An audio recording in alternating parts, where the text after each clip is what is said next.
Shalom Yidden.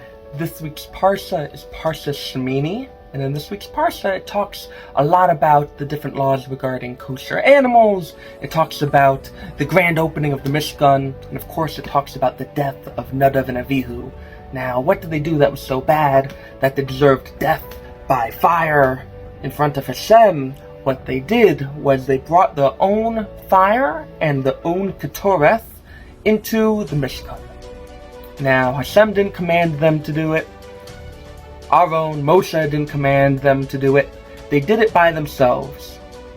Which is an interesting point. They weren't doing this out of some type of malicious intent, out of ill will. If anything, maybe Zrizus, they were so excited to serve Hashem that they went and they brought their own Ketorah and their own fire. But Hashem didn't command it, and that's why it says that Hashem had them have an early death. Now, the Sephirah goes on and explains a little bit more details of why they were deserving of such a severe punishment for what seems to be, at face value, a very simple mistake. They say that before they went to go and bring the Ketorahs in the Mishkan, they really should have consulted maybe their father, the teacher, Moshe Rabbeinu, but they didn't. They did it by themselves without consulting anyone, and that shows a lack of kavod, a lack of respect to their father and to their teacher. It even goes on to say, the Sephirah says, straight up in the pasuk, the sons of Aaron, Nadav and Avihu, each took his own fire pan. Each took, meaning they didn't do it together, they didn't do it b'yachad, they did it separately.